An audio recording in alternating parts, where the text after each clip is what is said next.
Okay, Mr. Chair, the floor is yours. Okay, welcome to the Thursday, November 5th, 2020 regular meeting of the Harbor Advisory Board. It's being held via teleconference. And let's take over roll, please, to establish the quorum. Chair Reisner? Here. Vice Chair Blackford?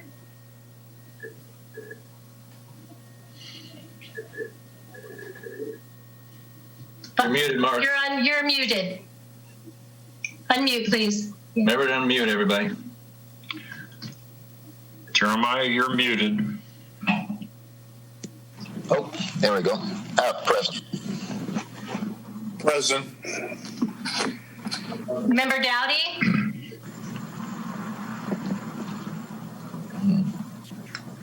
He was here. Okay. Member Hanson? Here. Member McClish?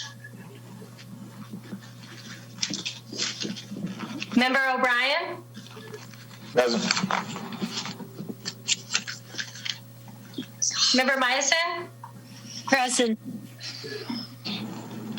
We have a quorum, so we'll call the meeting to order, and we'll begin with a moment of silence as we contemplate all of the wonderful things that are happening in the world today.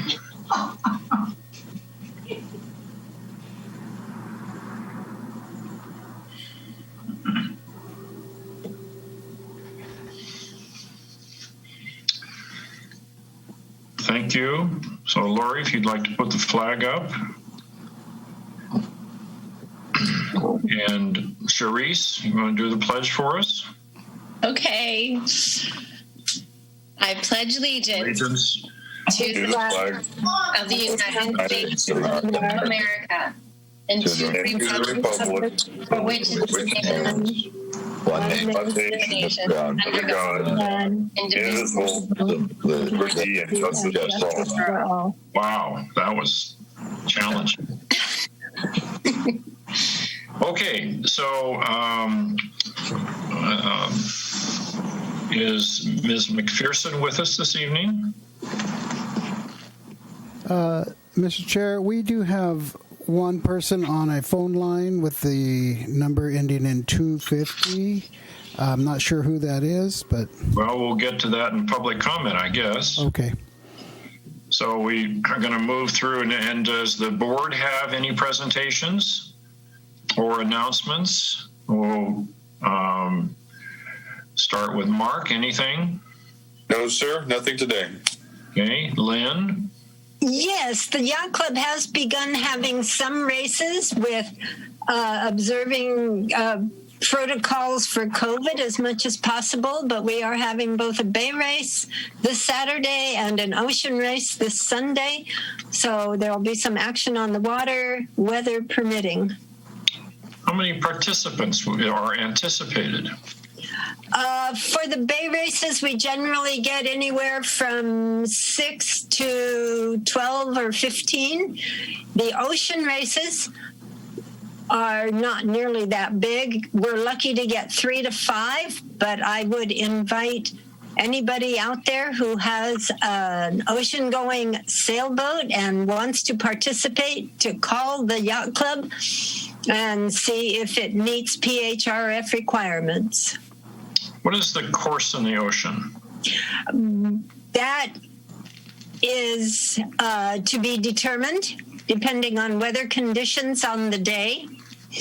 We have 2 buoys that we use. Unfortunately, we're now using virtual marks.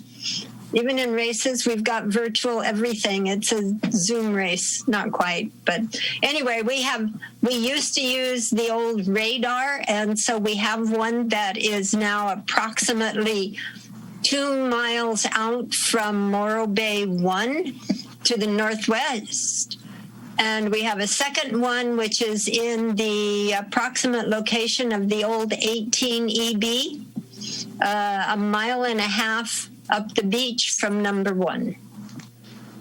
And then we also use Mouse Rock Buoy and Constantine, and sometimes Bouchon. That's a tight course.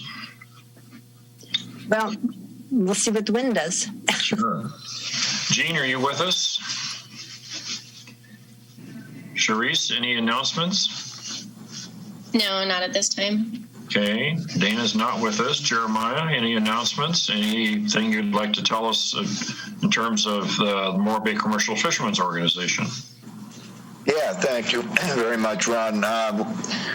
We just returned from albacore fishing up in Oregon and Washington. There was very little in California, although this year there was probably more than the albacore up north than there has been in the last few years. The fish were a very nice size, good grade on them. Although we suffered price-wise as our industry, like so many industries in the world, have suffered with the COVID situation.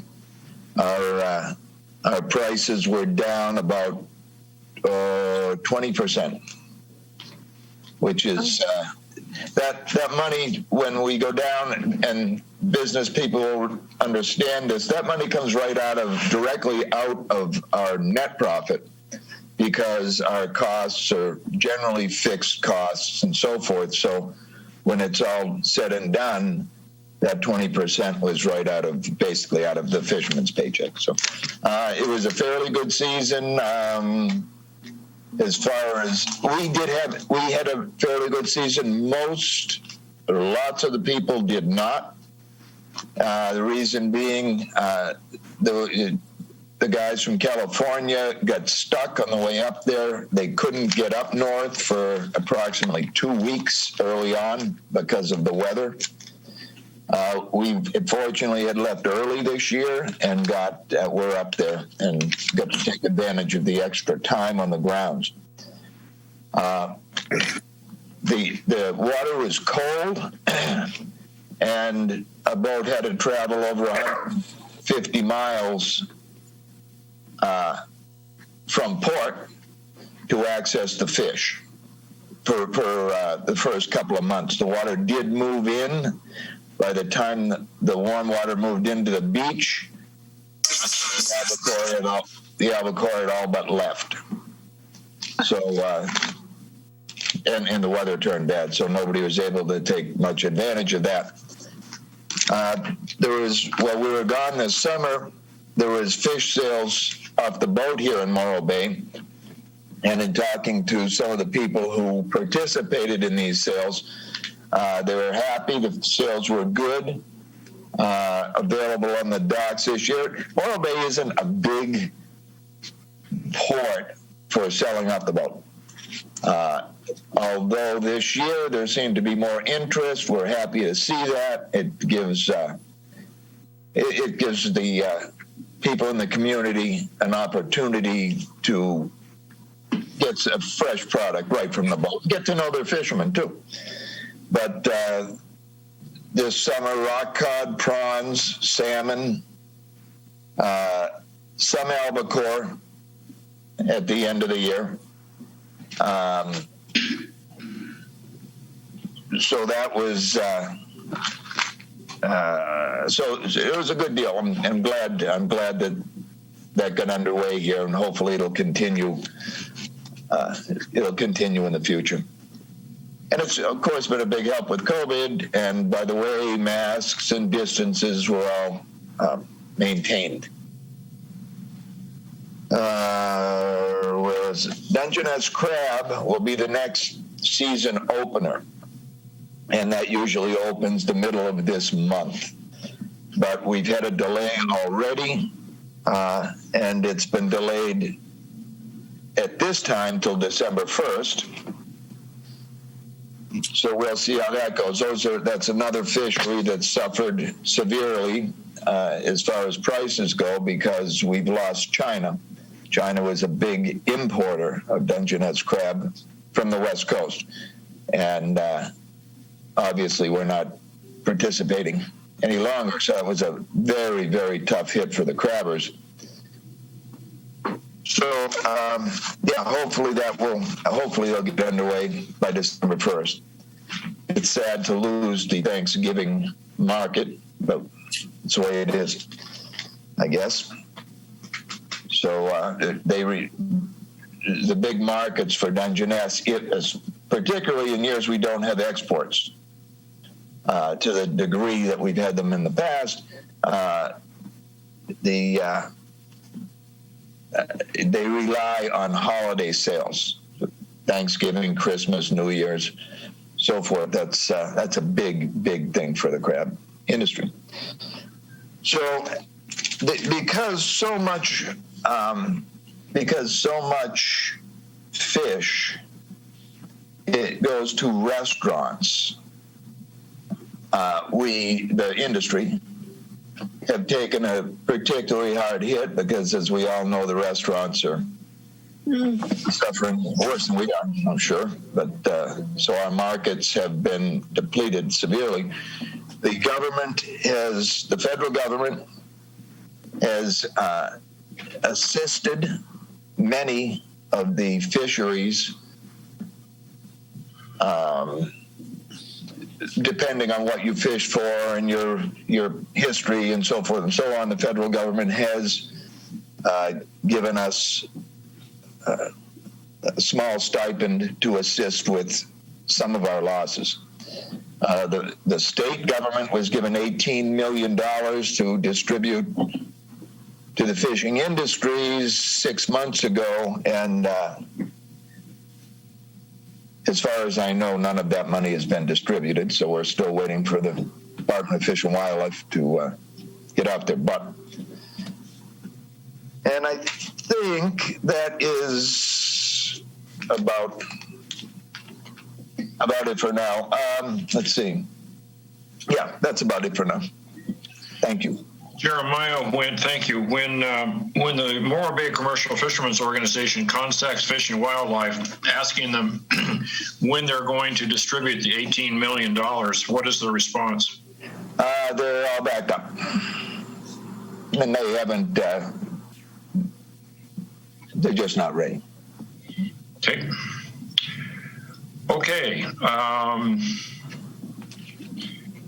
Did you join us? No. Okay. Well, we've made it through. Thank you. So that brings us to public comment. Do we have any public comment this evening? Anybody got their hand up? Mr. Chair, we have one person in the queue with a number ending in 250. Their hand is not raised, but they're on a phone, so if they do want to speak, they can hit *9, and that will raise their hand. Okay, we'll give a moment for that.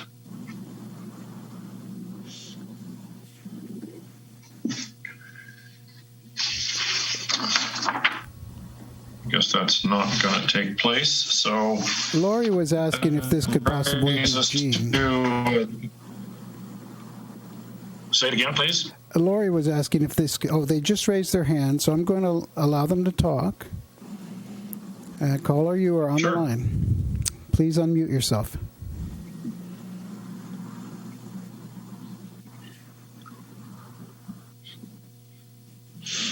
All right, can you hear me now? Oh, Bill. Hello? Yeah, this is Bill LaFay. I do apologize. Yeah. This is my first Zoom meeting, and apparently either I'm inept, which is probably the terminology, or I don't have a camera or whatever the case may be. But I did want to share on a new business, on a new goal that we're trying to do for the Harbor Department. Bill, this is Ron. This is Ron Reisner. We're going to work through our consent agenda first, which is A1 and A2, which will not take terribly long. And then you are a business item, B5, and we, with the permission of the board, we'll move you up to B1.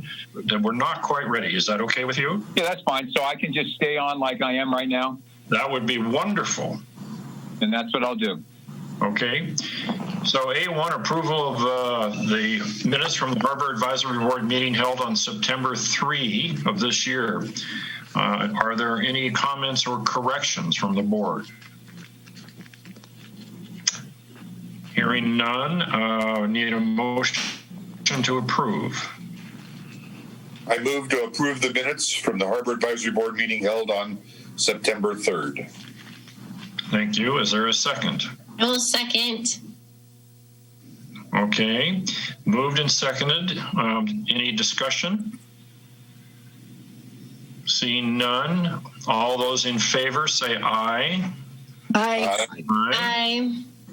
All those opposed say nay. Hearing none, they are approved. That brings us to A2, which is the Harbor Department status report. Mr. Endersby? Yes. Run consent unless there's somebody who wants to pull it for discussion. We just approve it. I understand. I'm just giving you an opportunity. Okay. Unless somebody has a question or comment or wants some clarification on something, I have nothing to add to. Is there anybody in the board that would like to pull A2? I would like to pull A2, please. Okay. Not the whole thing, just ask a question about it. Please, go right ahead. Okay, so with recent council activity, it says that the Libertine was granted a 3-year master lease agreement interim. I don't know why, but that's new to me. Can you explain for the public that's watching right now or in the future how that transpired, and are they going to be making any changes to the property in that 3-year agreement? Sure. So the previous leaseholder, with that previous leaseholder, it was on a 3-year short-term lease, predicated on some potential redevelopment that owner decided not to pursue and decided to let the lease revert back to the city. The subtenant, Libertine Brewing, wanted to stay on as a tenant and continue on, and expressed interest to the council. I think we went to them in closed session at least once with negotiating on the lease terms for a short-term lease, and then they are planning on doing a redevelopment of that site. I can't give you much detail about that yet because they're still developing it, but that lease that they're on, it's an interim 3-year lease. Council did not want to go put it out to bid, and this was probably back in maybe June or July that we took it to council. Just the nature of COVID and the economy and everything else, it's not time to put things out to bid. So we entered into a short-term lease agreement with the Libertine Brewing folks.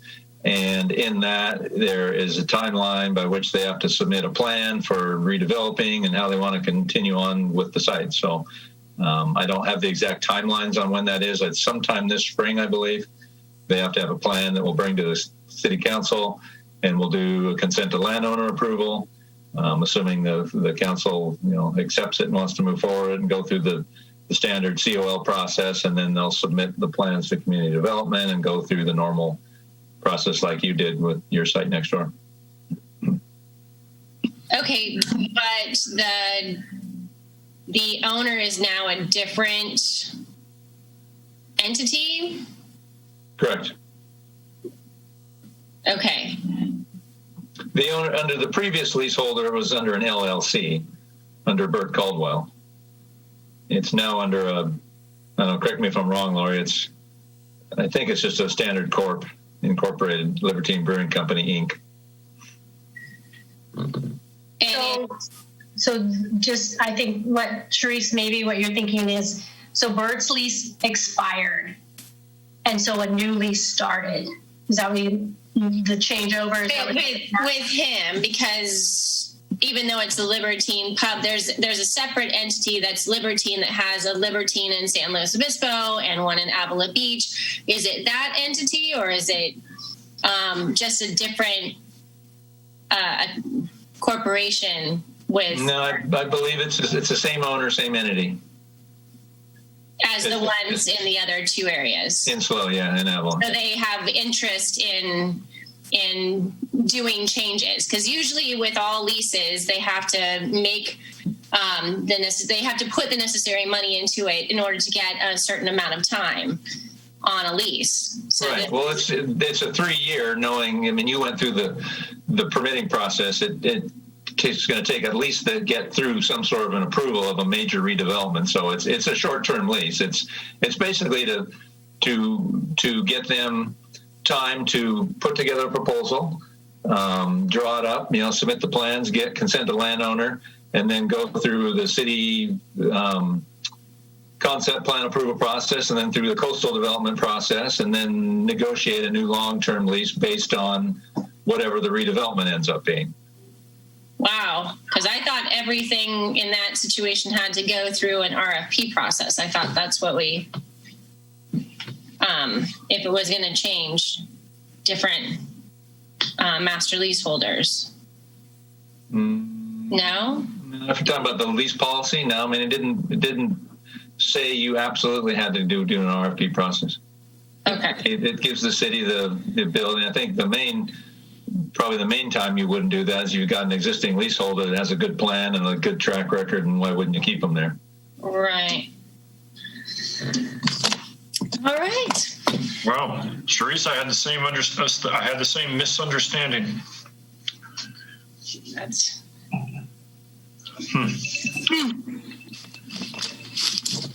Okay. There's one other thing. Consent of council adopted on October 13th. Council adopted a conditional consent of landowner. It says modest lease site redevelopment proposal for Dutchman Seafood. What kind of changes are they going to be making? Can that be talked about? Yeah, the Dutchman Seafood House, the main one. So that on the north end they've got that pier, right? That used to have the slime meal buyer out there. He's gone. That pier is in pretty bad shape. It's they did some work to it a few years ago, fixed up some pilings, but it needs a lot more work. A fish buyer in the middle of the Embarcadero there doesn't work very well. And they don't have a fish buyer there anymore anyhow. So the main thing they're doing is pulling back that pier. They're going to still use a large chunk of it for a public view deck, and then they're going to connect through from the Roses side all the way through with the Harbor Walk all the way through to the far side to the street end, so where there's no connectivity now. So it'll be a gap filler for the Harbor Walk, for the 10-foot wide Harbor Walk. The unit that the fish buyer's in now is going to get some modification to turn it into probably retail of some sort. And that back patio area that's kind of that glassed in area, that kind of between and behind Dolphin and the main building that's seating right now. They're going to open that up to public. That's part of will be part of the Harbor Walk area and through the back. Okay. And then so that property now will have the continuing Harbor Walk along the lateral access? Yeah, you'll be able to connect from Roses on by. And Roses is part of their hotel room conversion. They're modifying the Harbor Walk on the north side of theirs to connect better to the street end, so there'll be a good connection all the way through there. And I think they're proposing to move some of their seating to the front end on the street side where they've got a fair amount of open space and replicate some of that outdoor seating back there because it's working okay for them in COVID. So, right. And some other upgrades, other modernization, some code upgrade stuff. Gotcha. So the last thing, it's not actually in here, but I was wondering because I was down by the rock. What's the fencing that is right at the beginning of the rock walkway as you're leaving Coast Guards? What is that? That's the Coast Guard project. They're getting ready to embark on their building about 800 square feet onto the backside of their building. All the major utilities go under their construction site, their new building, so they've got to move those utilities out. That's the biggest part of the project. So they're going to be digging a big trench behind our office in the Coast Guard station, redoing the utilities. And so that fencing is basically their storage and lay down and, office trailer yard is back in there. We didn't put it in where the power plant is, the intake building, because that's the power plant's property, and we can only use that for public parking, so we had to move it a little further north. Okay, thanks for the info. Well, as long as the agenda item is pulled, does anybody else have anything that they would like to hear about?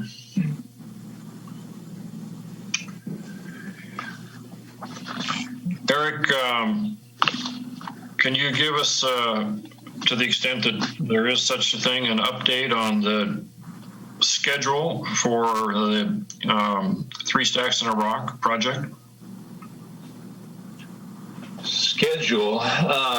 They've got their plans into plan check right now. We as a city, as the building owner, I've got some sewer lateral work to get done and also some column work to do inside that building that I'm working on getting bids and contracting on right now. So they're planning on moving forward and starting to do their construction to add restrooms and sprinklers and all sorts of things, and brewing space on the inside. They'll probably get going on that. You know, well, they're hoping sometime this month, but most likely into December. So it's moving forward. When will the city be completed with its obligations? Physical. I couldn't tell you that yet right now. Working on contracting right now. Okay.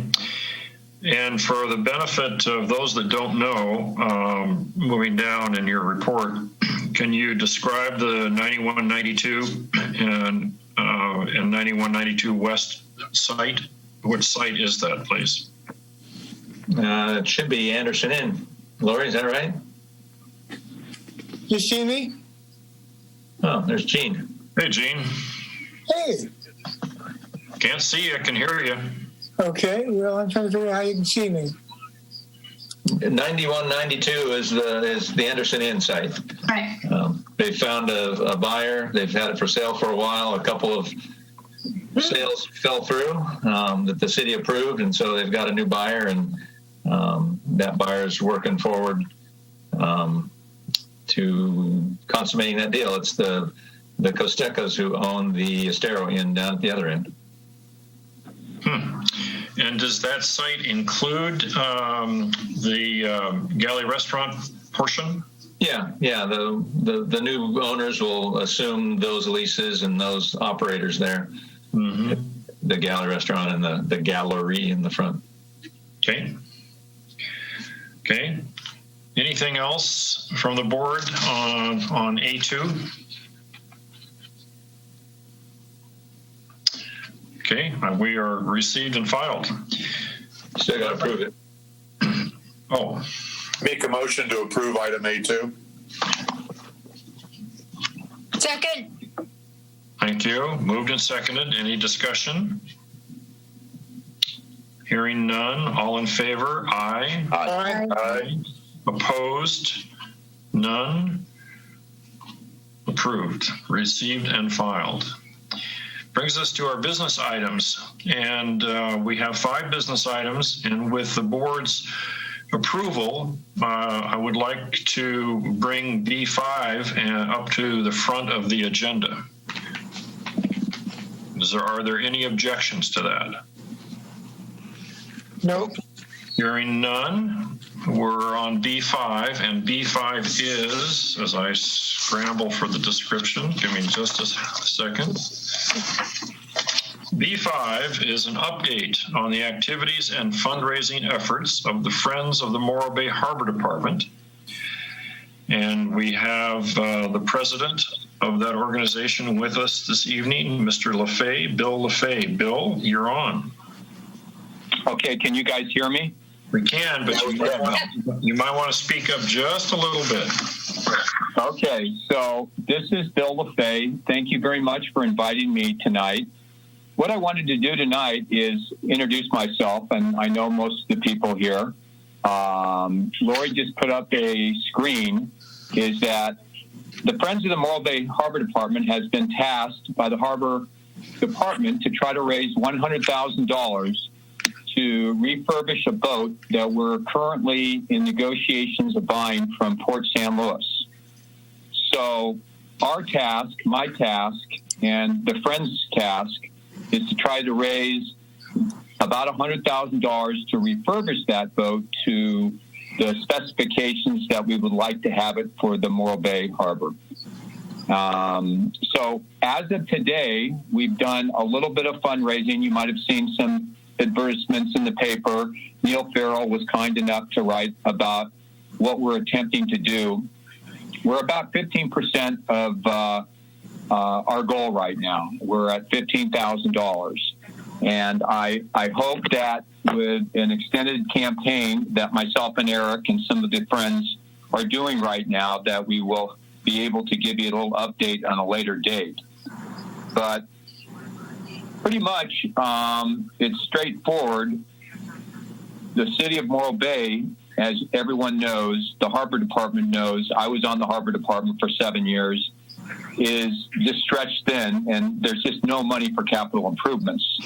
We're attempting to buy this used boat, which I think will be just very good for us here at Morro Bay.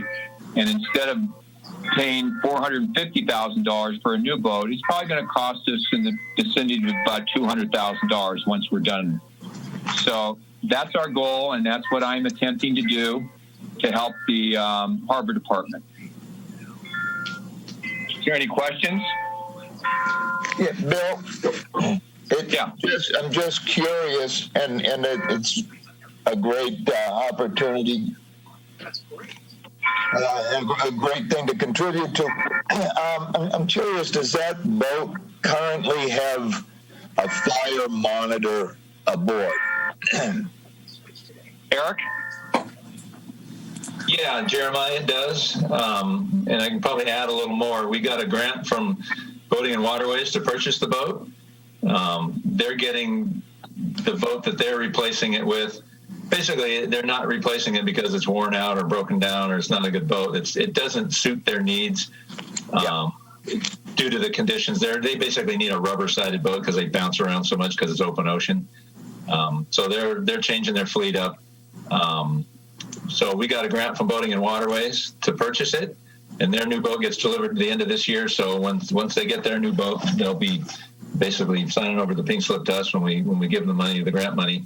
It does have a monitor. It does have a system. The boat's 15 odd years old. It's an interestingly system run off the drive engines. I know, Ron, you had experience with it.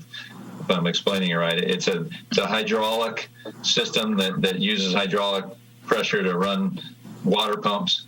It's not the most efficient thing in the world, but that's one of the major attributes this new boat is going to need is a good, solid firefighting system. And so we'll be looking towards that. How about the main propulsion? I'm sure it's got twin engines. How are they in reasonable condition, Eric?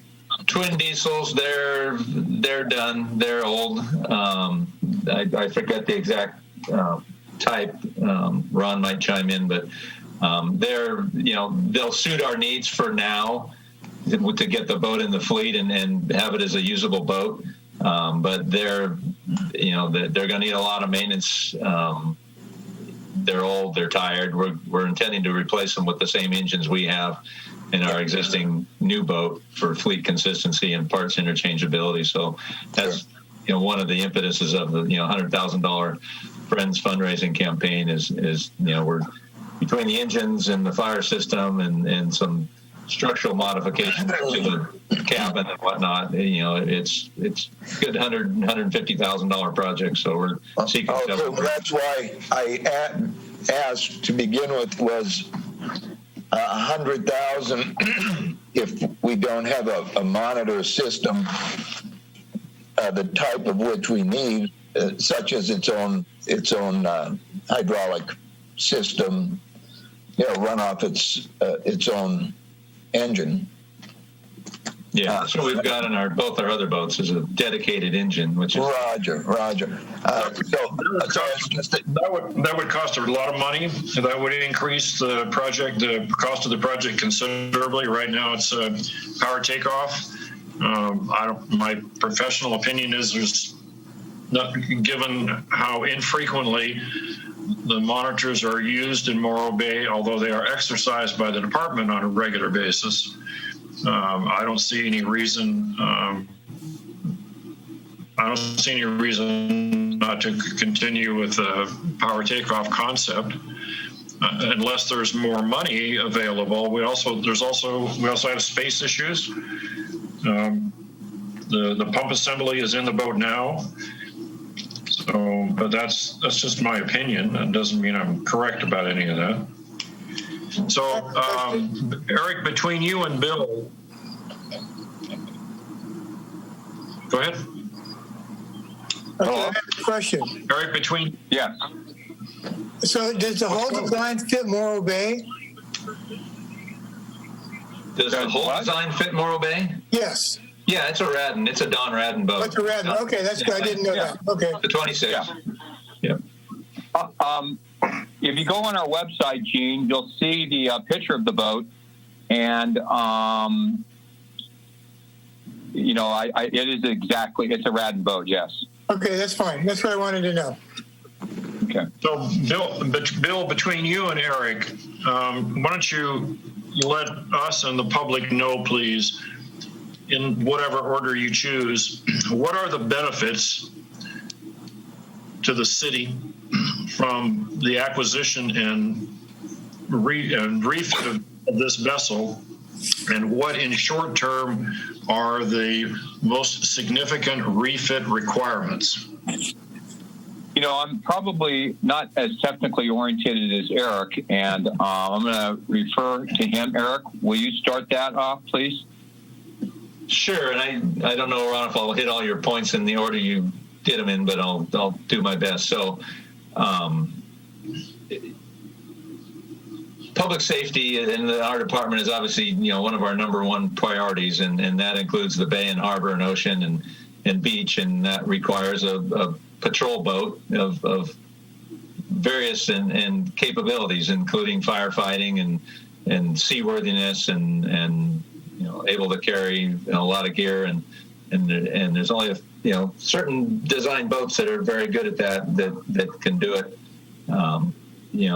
efficiently. And we purchased a new patrol boat, replaced one of our older patrol boats, going on about 7 years ago now, and total price was about $425,000. Well, as Bill said earlier, the whole city's strapped for cash, and there's not a lot of money going around, as we know, in our capital program to pay for things like that. So we've been over the last, and then 3 or 4 years ago on our other twin engine boat. So and then really to operate effectively and safely, we need 2 vessels. One, double vessels for backup, safety backup in inclement weather or bad conditions, or when storms move through, and 2, when the boat's down for maintenance. Every once in a while, you got to take something out of the water and do some repairs and standard routine maintenance, or sometimes things fail catastrophically, and so we need a backup. So our current backup boat is 30 some odd years old. It's been great, saved a ton of lives and a lot of property, but it had a major structural failure several years ago, and its days are numbered. It needs to be retired, and so we've been looking for the last few years and figuring out how to replace that boat, and then start talking to Port St. Louis probably about 5 or 6 years ago, and as they were starting to think about their fleet as well, and then over the last year things started aligning, and it started to work out as a win-win for us to assume their boat. They get a little bit of money out of it because they've got funding issues of their own, and it works for us. It's the type of boat we want, Radden, and it'll enable us to continue our public safety mission safely and still execute the things we need to execute on the water.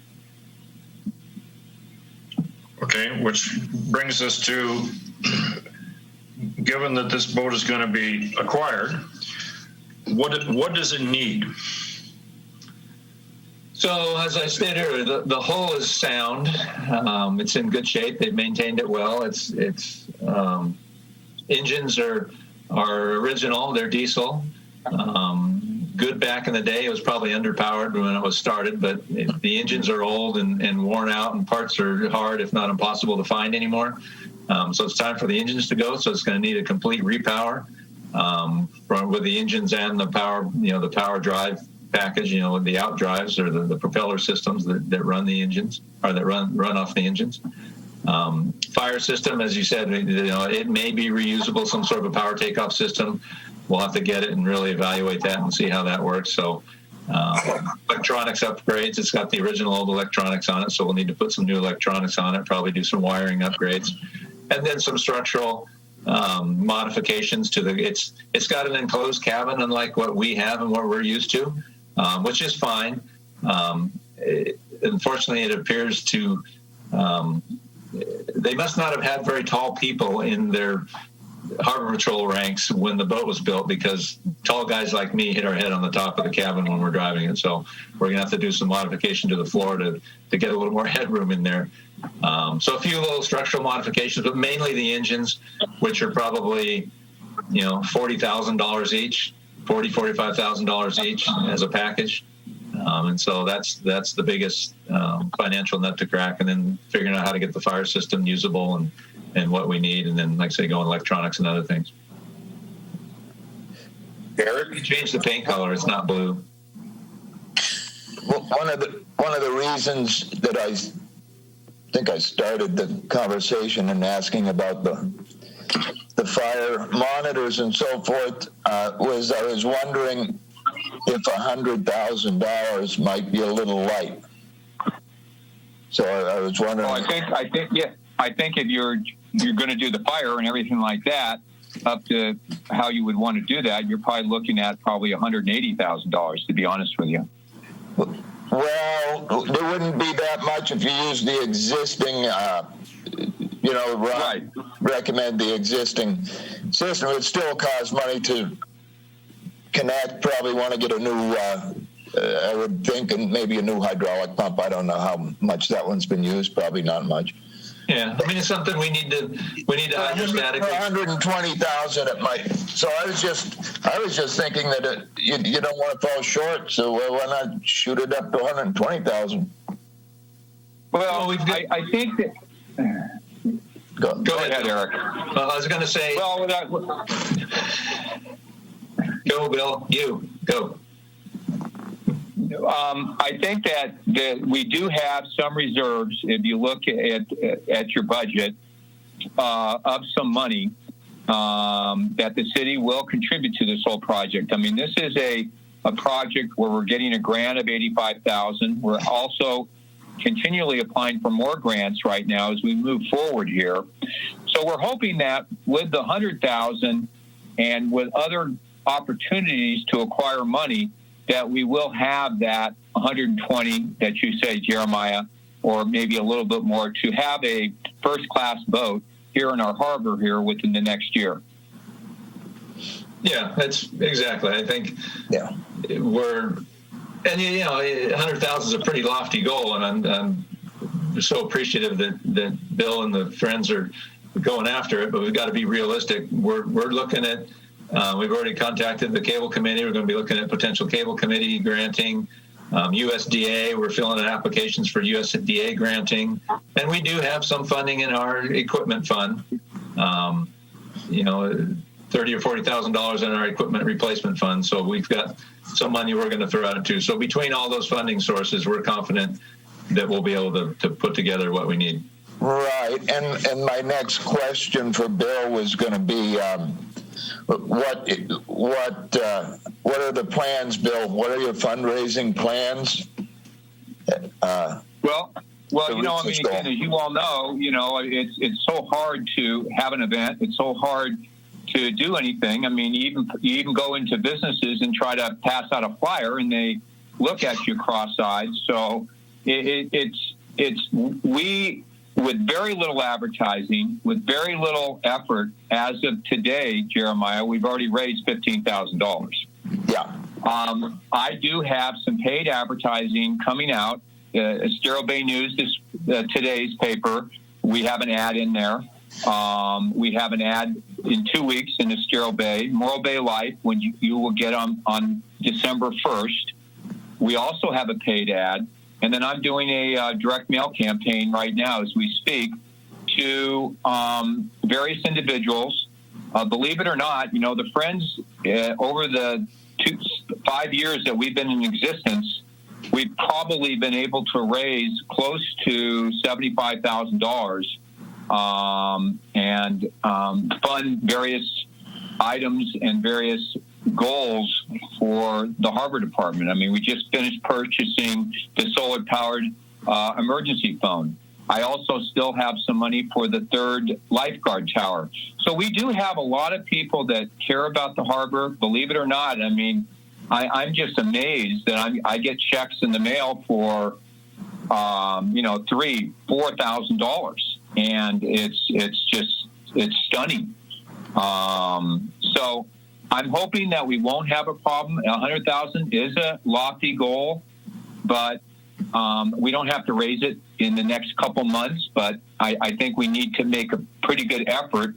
And Jeremiah, I'd love to talk to the Fishermen's Association. I don't even know if you have any meetings. As you well know here, this is my first Zoom meeting, and I guess I didn't do very well since I can't even hook onto it. But I guess I'm going to have to get a little bit more computer literate and do some more outreach and stuff like that. But I will report back to the Harbor Advisory Board probably in 2 months, and I'll tell you what my status is and how we've been doing. And please reach out to the public, reach out to your friends and supporters, and have them go to our website, have them call me, have them call Becca. Becca is helping me with this at the Harbor Department. And if you have any specific questions or any ideas, just let us know. I have a question on this topic. Hi, Lynn. Hi, Bill. Do you have you set up anything where groups can collect money and donate it, getting a larger sum, and then have some kind of recognition for that group?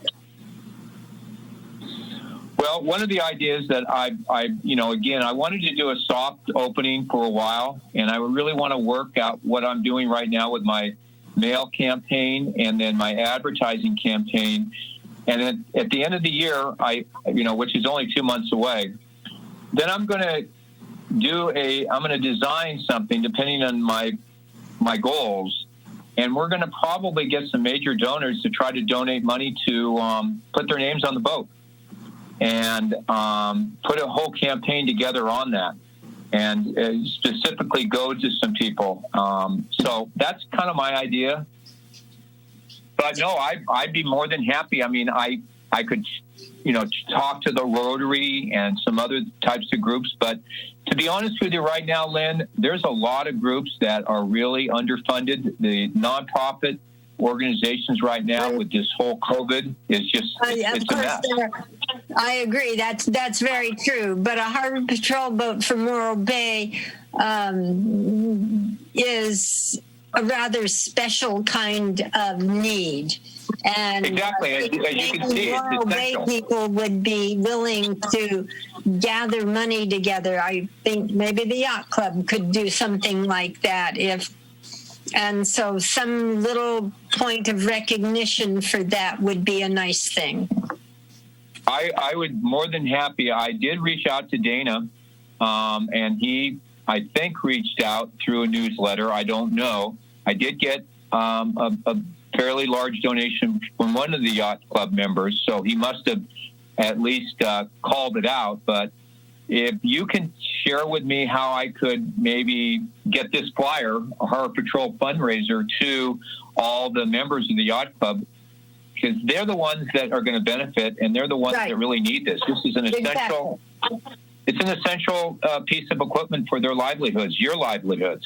So, I'd be more than happy to, or if you could help me, in that respect, that would be great. Just give me a call, and then I can meet you at the Yacht Club, and we can put together some flyers and some campaigns and stuff like that. Okay, we'll talk, Bill. Thank you.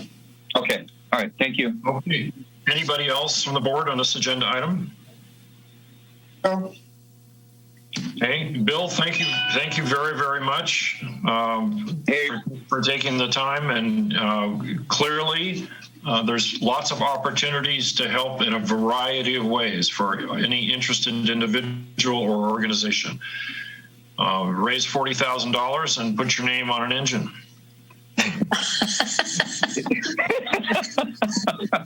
Well, All right. Well, okay. Bill, I had an idea before this to do something like the Harbor Walk of Lights for around the Christmas time. I don't know how it could necessarily work into a fundraiser, a money raiser, but I'd be interested in talking to you and making it so like a lot of the shops and restaurants around the waterfront, they'll put up your flyer, they'll collect money, either do something like a silent auction or like a walk where they stop by, but something that benefits everybody, and then another way to capture any money that they want to put towards the boat. Different. Well, I will.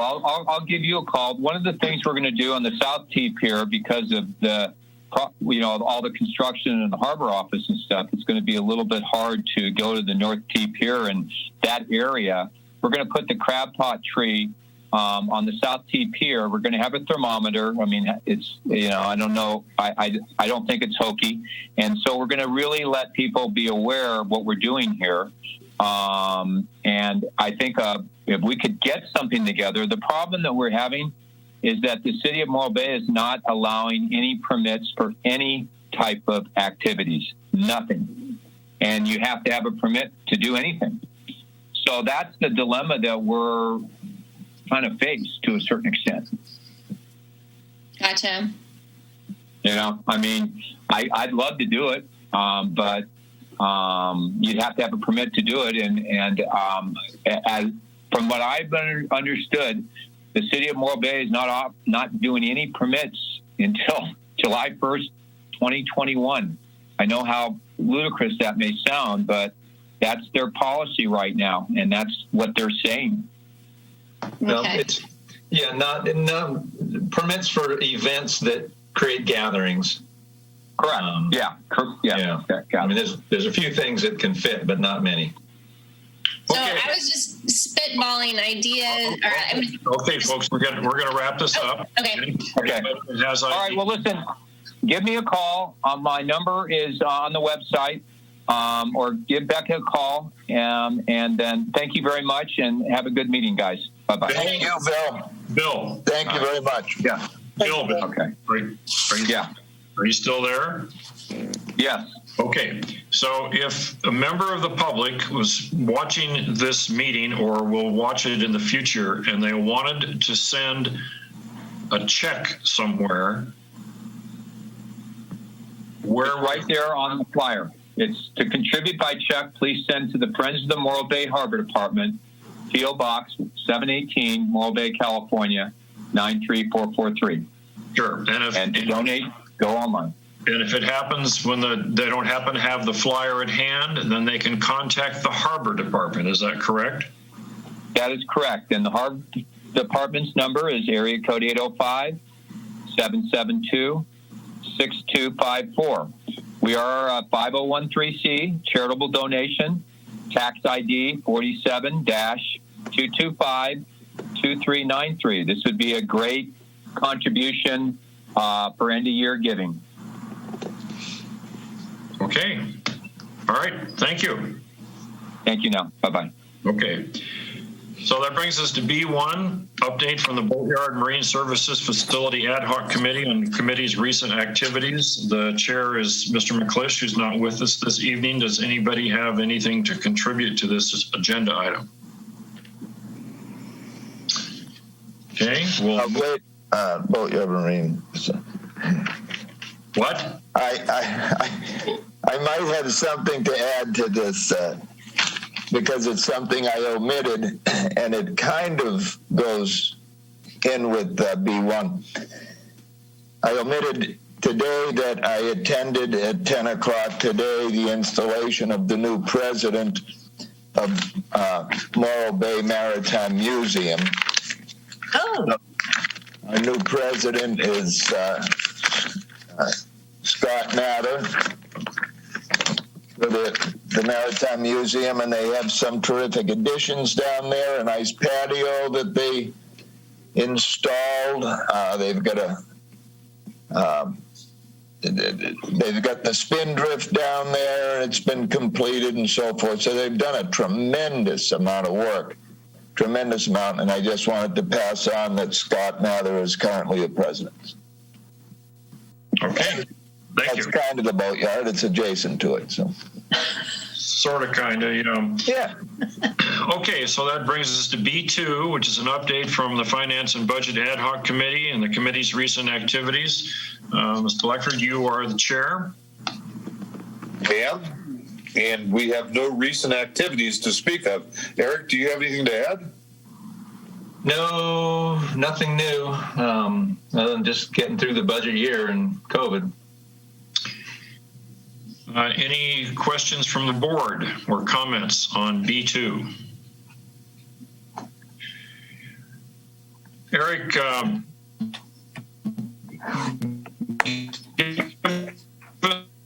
that Measure E and the city represented in its solicitation for Measure E that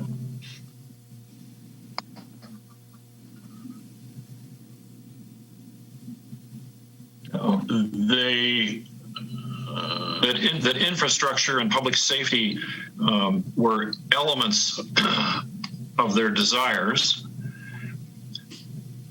If you have any ideas about this, when would the Harbor Department know whether any proceeds would come its way for either public safety and or infrastructure, harbor infrastructure from Measure E? So the measure looks to have passed. Election results aren't completely official, but it looks to have passed. If it's passed, revenues, I believe, will not start flowing until April of next year. That's when it kicks in. I would anticipate the budgeting of those revenues will get factored into or get wrapped into next year's budgeting, which starts in March-ish, February, March, when we start penciling things out and getting with finance. That our finance director moved on to Truckee may throw a little bit of a monkey wrench into it, depending on when that gets replaced and how the new person lands on their feet and runs with the ball. So we'll see. But I would anticipate that the budgeting of those funds and how they're going to split it up and where it goes will get part of the budgeting process next spring. Okay. Anything else from the board on B2? No. Okay, brings us to B3. B3, consideration of Harbor Advisory Board member assignments for public engagement opportunities. Eric? Thank you. So this is an item off of the future agenda items list that was to consider voluntary Harbor Advisory Board member assignments to become sort of information conduits. I'm not sure if liaisons is the right word, but become a information and conversation conduit between various organizations or entities or groups or agencies in order to increase the Harbor Advisory Board's public engagement, both to and from the board. So, potentially bringing information to a body and then bringing that body's reaction or input back to the city, to the Harbor Advisory Board, back to the Harbor Advisory Board. So in the staff report, I put a sort of a running list of things that I came up off the top of my head, just potential organizations or entities that could be served in such a manner. If we enact something like this, I think it could increase the Harbor Advisory Board outreach and communications and maybe our effectiveness. I think that was the idea of it, with the effectiveness to those bodies. So in no real particular order, I listed the Planning Commission, Yacht Club, Chamber of Commerce. You can see them there. I don't need to read through every single one. It's definitely not all inclusive, but I tried to cover everything from operational stuff to environmental stuff to regulatory Planning Commission stuff. It's kind of it. It's if we enact it, I don't know that we'd need a how we handle it if we try to do it on some sort of a subcommittee basis, or if we just maybe it becomes part of the announcements when information comes back. Obviously, if it's information flowing back and forth on a particular issue or agenda item, we would bring it in that, but we'd have to sort of develop what our protocols would be so we keep some sort of control and structure to this, and it's not just a complete free form. So I'll leave it, throw it back to the board here and for discussion, and see where it goes and see where we might be able to take this. Is this just dealing, Eric, with public outreach? Is that what basically what you're looking for there? I think largely, and obviously for you, I mean, this is, some of you represent specific constituency. Jeremiah, you represent the commercial fishermen. Sharice, you're leaseholders. Gene, I think you're South Bay. Mark at large. Ron at large. So some of you already have specific constituencies. So obviously, and you already do that. I mean, that's part of your job as being a Harbor Advisory Board member is reaching out to that constituency you represent. I see it being much the same. You're just kind of reaching out a little broader to some other entities. Well, you're correct. The purpose of this, Jeremiah, just a second. The purpose of this is to allow the Harbor Advisory Board to communicate to and to communicate with other entities about harbor issues. That's the principal purpose of it. Or to bring back to the Harbor Advisory Board harbor-related issues that some other group or entity might have. That's the purpose of it. So it is sort of ex officio, if you will. I don't personally think, although I will bow to the board, certainly, I don't think that this is something that we need to motion to approve. What I would suggest to the board is that I will poll the existing board and ask them if they think this concept has value. And if, in fact, a majority of the board thinks that it has value, then I will take, first of all, I will ask if there's any other entity that anybody suggests be put on the potential target list. And then after this meeting, over the next 2 weeks or 3 weeks or whatever, I will contact each board member and ask them if they have an interest in being a liaison or a conduit. I like Eric's word of conduit because it's ex officio to a particular organization or organizations. I don't see any reason why a board member couldn't take on 2 or 3 of these, because we're not talking about a lot of time.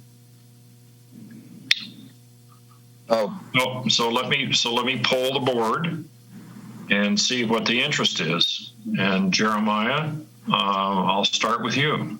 Okay. Well, is whether or not it needs a motion, I'm not sure.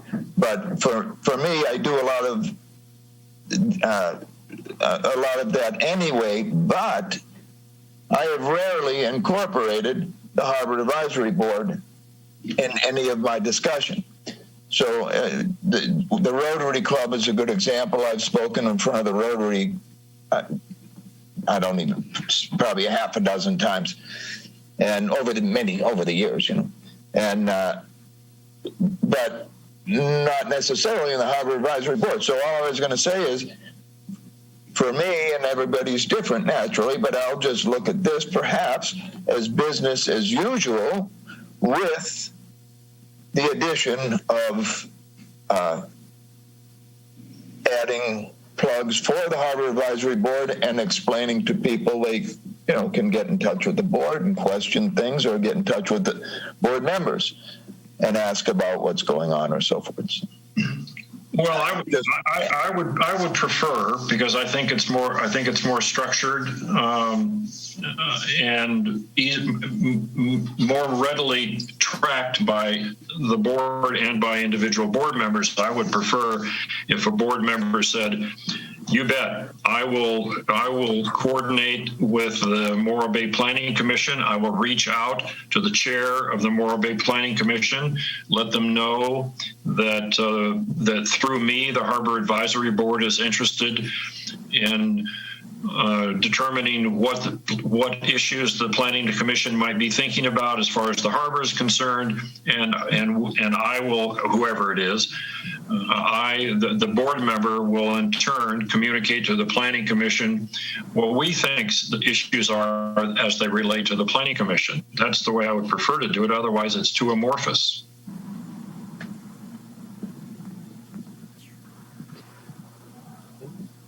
Yeah.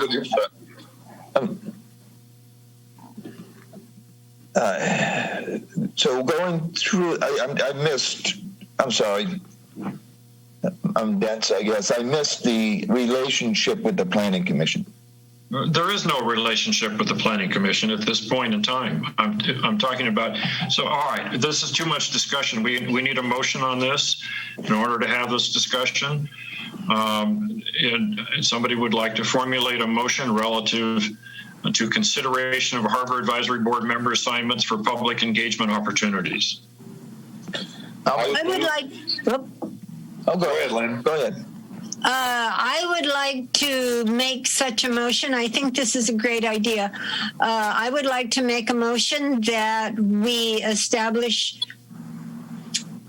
a more formal relationship with various groups in Morro Bay to invite their comments about Harbor Advisory Board issues.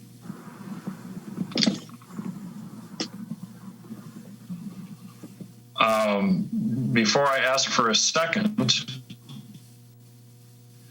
I might suggest that you modify your motion to not restrict it to the Harbor Advisory Board, but harbor related. Very good. Okay, and also your motion said groups in Morro Bay. They could be outside of Morro Bay, yeah. Okay, so why don't you restate your motion for us, please? Well, if I had written it down, I could, but I didn't. Lynn, do you mind if I take a stab at it? Sure. No, I don't mind at all. Sure.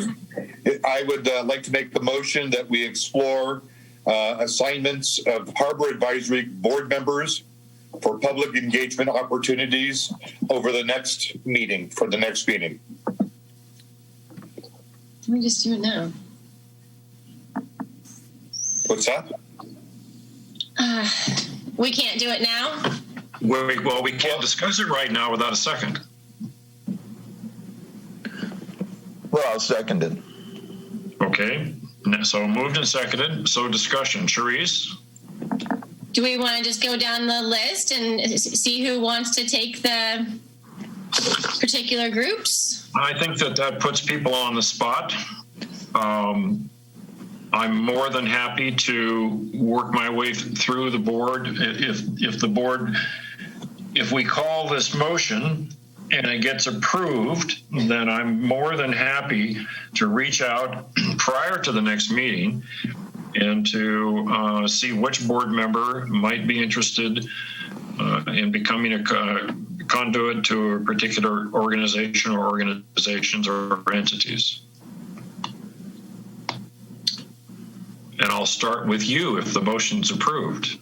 I will call you. Yes, that sounds like a good, because I kind of put my name towards a couple of them. So good. I am into doing it this evening if possible. Okay. Any other discussion on this motion? Yes, I have discussion. Please. It seems like you have a very broad range that you're trying to reach to. I'm not sure that you can, address everybody at one time or everybody. With the Planning Commission, that's a direct entity, but the rest of it seems like it's too general.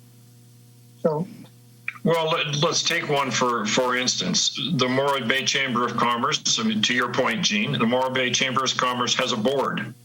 That's a particular entity. Oh, okay, pick a different one. Pick one that you have a concern about in the sense that you're talking about. I don't have the list in front of me. So. Oh, okay. Well, okay. Well, I think there's ample opportunity. Your point's taken. Thank you. I mean, I understand.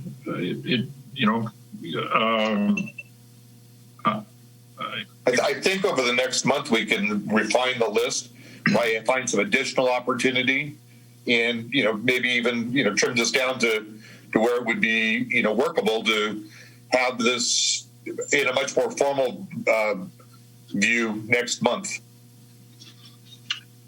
Well, I'm happy to put it on the agenda for next month to review where we are with it. Well, no, but my motion was to make the assignments next month. That's following board engagement with you. That's fine. So I will still poll the board to determine where interests lie, and then we can formalize if you so choose during the next month's meeting. Exactly. Okay. All right. So and that was the intent of your motion? Yes, sir. Okay. And it was moved and seconded. Any other discussion? All those in favor say aye. Aye. Opposed? None. Motion carries. Thank you. So that takes us to B4, identification of responsible parties for cleanliness of waterfront ground leases, public restrooms, light posts, and concern for public safety. Wow. Mr. Andrersby? Yeah, it's quite the mouthful, although it's only 2 lines. I've seen some longer ones than that. So this is another one off of the future agenda items list. It's really mostly a discussion and information item. Harbor Advisory Board previously declared this. Who's responsible for doing what? I think this probably came out of a restroom discussion of months and years past of how do we get the restrooms cleaner and trash picked up better. So I got a running list here of basically who's responsible for everything in a general sense. So on all the city's lease sites, which are all the properties on the west side of Embarcadero, the master leaseholder, as we know, is responsible for the maintenance upkeep of the lease site and the premises and the bushes and the trash and everything on the lease site. As we know, we just did the lease policy update. In that lease policy update, it extends those leaseholders' responsibility to other things they may affect in their normal business operations. The example we always used was the pathway that they push their dumpster out to the street for the trash truck to get to it. If they somehow damage or stain or sully the pathway to the street that's not necessarily on their lease site, they need to clean it up. So we memorialize that in the policy itself. So a lot of our leaseholders have subtenants. They're not the owners themselves, and so they put that on the subtenants and charge them CAM fees, common area maintenance fees, or charge them CAM fees to do that. But otherwise, it's the master tenants and the subtenants that are responsible for the lease sites themselves and everything that goes on there, and that's why we have ground leases. So puts those leaseholders in responsibility for those. I'll probably stop at each one and see if there's any question or discussion on any of those. Board comments on lease site maintenance? Questions? Okay, hearing none. Public restrooms. So public restrooms, our facilities crews, which are under Public Works, are responsible for the maintenance upkeep on the restrooms with the use of our revenue, our funding, Tidelands Trust funding through the cost allocation, because as we know, we're in the Tidelands Trust fund and it's separate from the general fund, so we have to pay for general fund folks to come to our restrooms. We have 6 public restrooms on the waterfront. There's Tidelands down at the launch ramp, Tidelands Park, Centennial Parkway, and the chessboard, basically. The Front Street parking lot over by the, I guess where the Surf Street stairs used to be, back behind by the Maritime Museum where the city's lift station is, probably a better description there. The North T Pier next to our office, in between our office and Curl's Saltwater Taffy Coleman Park, which unfortunately now is currently condemned and fenced off because it was built in probably the 1950s or maybe before, and it's unreinforced masonry, and it's got some pretty big cracks, so we unfortunately had to condemn that. And then the rock restroom. So those are the 6 public restrooms that the city maintains. Many leaseholders, probably the majority of our leaseholders now, also have a requirement in their leases that they maintain public restrooms during business hours, for which they're completely financially and physically responsible for. And so between all those, we hope we have enough restroom services across the waterfront. All the porta potties you saw over the summer were mainly because of COVID. We put those in early because we ended up shutting down the public restrooms due to concern for public health and worker health, and those have slowly started to fade away, and we're getting back to normal restroom service again. But that's basically the restrooms on the waterfront and who's responsible. Questions, comments? I will say that the private leaseholders have to pay an awful lot of money to maintain the public restrooms. You mean the ones that they have in their own buildings? That's correct. Oh yeah, it's owning public restrooms is not a pretty thing. There's an awful lot of water usage and trash pickup, and it's very expensive. There's a lot of vandalism. Unfortunately, it's surprising how trash those get. And it really, in defense of our prison-style restrooms that we and myself included, have been critical of, they're that way for a reason, because they're pretty bomb-proof. So, unfortunately, it's a lot of expense and time and effort for the leaseholders to deal with that. Okay, anything else? Okay, parks, public areas, rights of way, obviously, streets, it's the street crews. But in general, all of our parks, Tidelands Park, Coleman, the standard established city parks, it's again the facilities folks that take care of those, take care of the mowing of the lawns, maintenance of things that get broken, the rights of way, just public areas, streets and sidewalks. That's the city's facilities and streets crews. Again, anything, in the Tidelands Trust, for the most part, parks are part of the cost allocation, but just general maintenance and paving, we don't have to pay anything extra for that. The taxes and whatnot, normal taxes go to pay for street maintenance, including that.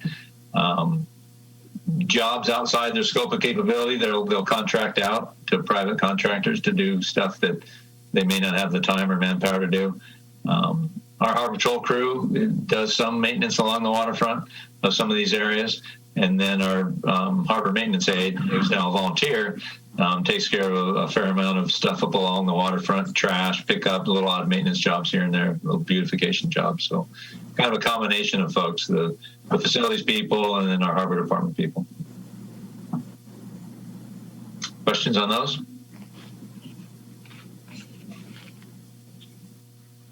Okay, next. Light posts. So, the black light posts that are on both sides of Embarcadero, those are owned and operated by PG&E. The city pays a set contracted fee for those, and it's based on the wattage and the type of light. I've seen the list. It's pretty confusing, but it basically lists out each light and what type of lights in it and what the cost is. And so the city pays for all the street lights, not just on the Embarcadero, all the street lights you see up in town, the ones on power poles. Those are all PG&E owned and operated, and the city pays a fee for those. And so we pay for the ones on Embarcadero on the west side on a contract basis. And so something's wrong with one, a light's out, basically need to call PG&E and notify them, and hopefully they can come out and fix it. It's pretty standard. Cities up and down the state and probably across the nation, the utility provider provides those.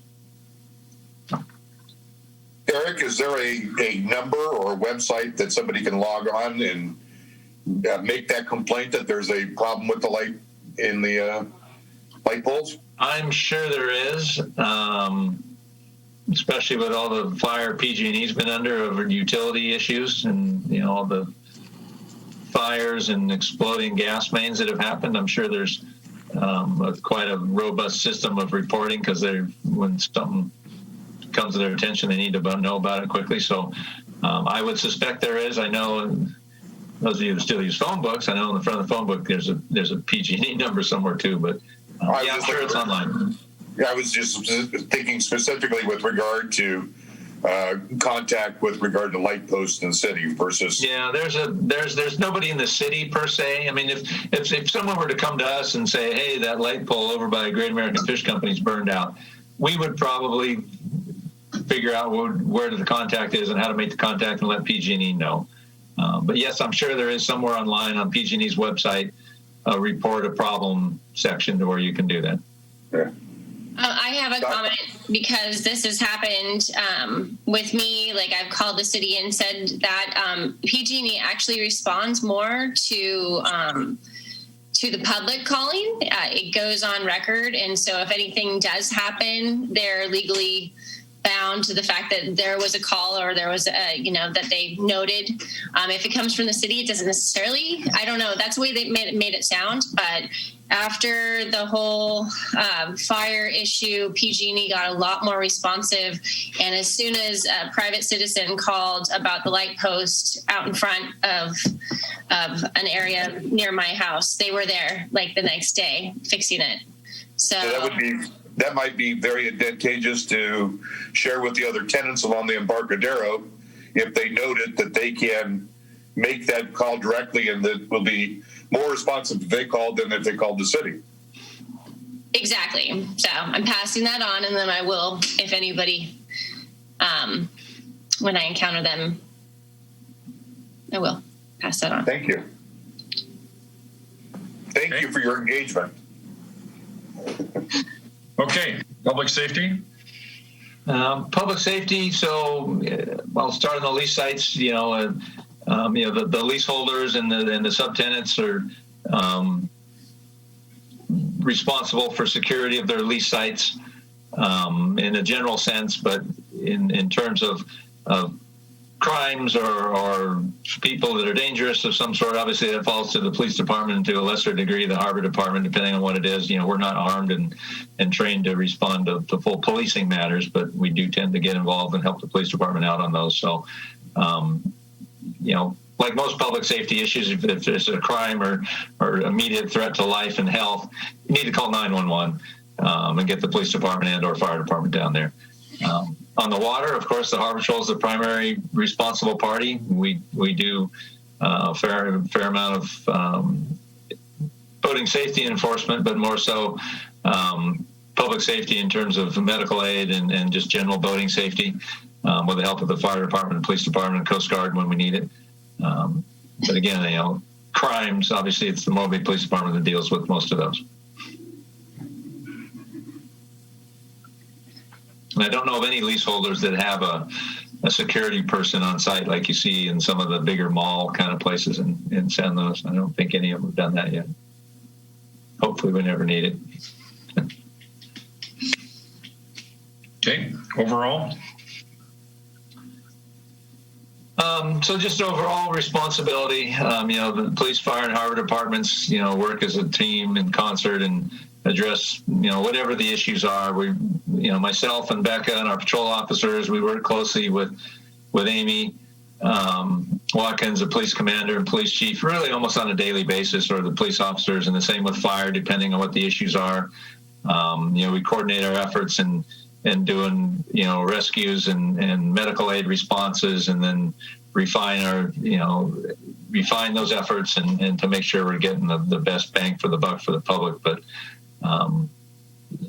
we do our best to provide the best public safety we can. And then, overall responsibility on the waterfront, for the lease sites, again, it falls on the leaseholder to maintain and upkeep their lease sites, but it falls on the city, on us, and the harbor department is the landlord to those leaseholders, that they're complying with their leases and they're maintaining things and they're doing what they're supposed to do. We'll employ the assistance of other city departments, like maybe the city manager or the building inspector, if there's some more egregious issues that come to our attention, and the city attorney, if need be, if we need to ratchet it up. But it's the harbor department that's responsible for overseeing the lease sites and seeing that the leaseholders are doing what they're supposed to do. Okay. Questions, comments from the board on this agenda item? Eric, this is very valuable information. On behalf of the board, I'd like to extend our gratitude to the Harbor Department for the time it took to put this together. And this answers quickly and concisely lots of different questions that are asked from time to time by the public.